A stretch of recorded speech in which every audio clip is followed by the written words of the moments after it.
नमस्कार दोस्तों, मैं श्री दीपचंद चौधरी महाविद्यालय ललितपुर से डॉक्टर एस सिंह। आज मैं आप लोगों को ध्रुव स्वामी नाटक की दूसरी प्रमुख पात्रा कोमा के चारित्रिक विशेषताओं के बारे में बताऊंगा। आप लोग ध्यान से पढ़िएगा और समझें। ध्रुव स्वामी नाटक की दूसरी प्रमुख स्त्री पात्र कोमा है। ठीक, इसकी प्रमुख चारित्रिक विशेषताएं हम बताने जा रहे हैं। आप लोग ध्यान से पढ़िएगा और समझिएगा। ध्रुव स्वामी नाटक में ध्रुव स्वामी के बाद कोमा दूसरा आदर्श एवं महत्वपूर्ण नारी पात्र है, जो नाटक के द्वितीय अंक में प्रकट होती है, दिखाई देती है। इसका चरित्र भी कम महत्वपूर्ण नहीं है। यह काल्पनिक नारी पात्र है जो नाटककार के हृदय का प्रतिनिधित्व करती है, अथवा कहा जा सकता है कि कोमा प्रसाद जी के कोमल हृदय की मनोरम कृति है। प्रसाद जी ने अपने नारी पात्रों के चित्रण में अपने अद्वितीय प्रतिभा, भावना की स्निग्धता, हृदय की कोमलता और कल्पना की उत्कृष्टता का परिचय दिया है। कोमा नाटक की नारी पात्रा है जो कोमल भावनाओं से युक्त है। वह कली के समान खिली कोमल हृदया युवती है। उसने अपने प्रेम के माधुर्य को क्रूर और कठोर सकराज को समर्पित कर दिया है, किंतु उसे मिला अपमान, निरादर और अविश्वास। वह वेदना से कराह रही है, किंतु प्रेम का बंधन नहीं तोड़ पाई। अंत में उसी के शव के साथ भस्म होने के लिए वह गोस्वामी के पास सकराज का शव लेने जाती है। वह लौट ही रही थी कि रामदूत के सामंत कुमारों द्वारा वध हो जाने पर उसे मृत्यु की गोद में जाना पड़ा। यह सकराज के गुरु आचार्य मिहिर देव की पोष्या पुत्री थी, पालन पोषण वाली पुत्री थी। ठीक, आइए देखते हैं कोमा के चरित्र चित्रण की क्या विशेषताएं हैं। पहली विशेषता है पारंपरिक भारतीय नारी। ठीक है, कोमा भारतीय नारी के रूढ़िग्रस्त पारंपरिक रूप का प्रतिनिधित्व करने वाली नारी है, जिसके लिए पति ही परमेश्वर है। पति के अतिरिक्त संसार में उसका कोई दूसरा शरणदाता नहीं। ठीक है, आइए देखते हैं दूसरा कोमलता एवं भावुकता। कोमा भावुक युवती है। उसका प्रेम भावनाओं पर टिका हुआ होता है। वह किसी पर अत्याचार होते हुए नहीं देख सकती। सकराज की कठोरता और निर्दयता भी उसे असहनीय है। उसके हृदय में शीतल जल की धारा प्रवाहित होती है। कोमा का हृदय बहुत ही कोमल है। वह इतना सुकुमार है कि पौधे के मुरझाने से भी उसके मन को कष्ट हो जाता है। ठीक, आइए तीसरी विशेषता देखते हैं, आदर्श प्रेमिका। आदर्श प्रेमिका कोमा उदार हृदय वाली आदर्श प्रेमिका है। सकराज के द्वारा अपमानित तथा प्रवंचित होने के बाद भी उसे पागलों की तरह कोमा प्यार करती है। ठीक, अगली विशेषता है बौद्धिक एवं दार्शनिक। आचार्य मिहिर देव की प्रतिपालिका होने के कारण बौद्धिक एवं चिंतनशीलता उसे विरासत में मिली। कोमा की दार्शनिकता में सुस्ता नहीं है, अनुभूति है। उसके संवादों से यह स्पष्ट होता है जैसे प्रश्न स्वयं किसी के सामने नहीं आते। मैं तो समझती हूं मनुष्य उन्हें जीवन के लिए उपयोगी समझता है।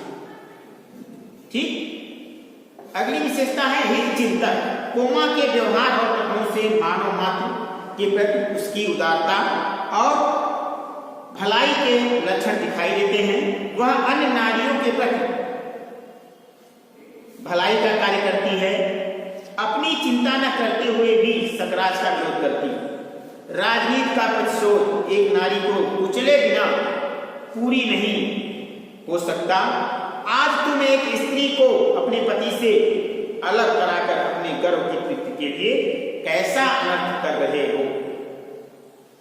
अगली जो विशेषता है विराट विश्व चेतना। ठीक, कोमा का चरित्र आत्म केंद्रित नहीं है, वह विराट विश्व चेतना से संदर्भित है।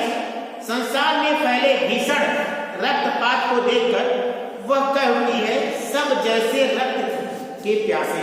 क्या कह उठती? सब जैसे खून के प्यासे, प्राण लेने और देने में पागल। ठीक, संसार के नियम के अनुसार आप अपने से महान सम्मुख थोड़ा सा भी बनकर इस उपद्रव से अलग रह सकते हैं। अगली विशेषता है विवेकशील और निर्भय। कोमा में विवेकशीलता और निर्भयता, इन दोनों गुणों का समावेश दिखाई देता है। वह सकरात के समक्ष यथार्थ सत्य कहने में बिल्कुल नहीं घबराती। वह सकरात के दुष्कृत्य बुरे कामों को देखकर आलोचना करती है और भूस्वामी द्वारा उपेक्षित होकर भी कठोर सत्य कहने में जरा भी नहीं हिचकती है और कहती है रानी तुम भी स्त्री हो, क्या स्त्री की व्यथा नहीं समझोगी? ठीक है, आज तुम्हारा विजय का अंधकार तुम्हारे शाश्वत स्त्रीत्व को ढक ले, किंतु सबके जीवन में एक बार प्रेम की दीपावली जरूर चलती, प्रेम रूपी दीपोत्सव जरूर मनाया। ठीक, आगे चलते हैं त्यागमयी और बलिदानी।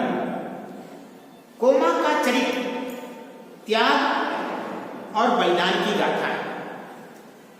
वह अपने प्रेम पर सब कुछ न्यौछावर कर देती है, जबकि उसका प्रेमी सकराज उसका शव लेते जबकि उसका प्रेमी सकराज उसके प्रेम के योग्य नहीं। ठीक, फिर भी वह उसके प्रेम पर स्वयं को बलिदान और न्यौछावर कर देता। अंत में सकराज का शव ले जाते हुए वह रामगुप्त के सैनिकों द्वारा मारी जाती है। वह प्रेम में अपना सब कुछ लुटा देती है।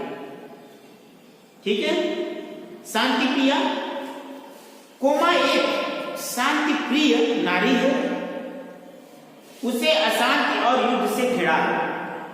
वह सकराज और रामगुप्त का युद्ध नहीं चाहती है, इसलिए वह सकराज को रोकती है। ठीक, कोमा का चरित्र बहुत ही उदात्त है, सरल है। अनन्य प्रेम साधिका कोमा के अस्तित्व के नाटक के राजनीतिक एवं नैतिकता के बोझिल वातावरण में एक मनोरम काव्य सौंदर्य उत्पन्न कर दिया है। इसके माध्यम से प्रसाद जी ने एक ऐसी नारी की संरचना की है जो सदैव प्रेम और कर्तव्य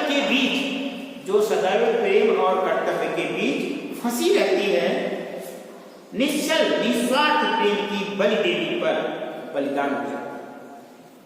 वह भावुकता, कोमलता, दार्शनिकता, प्रणय, आदर्श, विवेक, त्याग, शांति और बलिदान इत्यादि मानवीय गुणों से संपन्न आदर्श भारतीय नारी का सच्चा उदाहरण प्रस्तुत करती है, सच्ची प्रतिमूर्ति।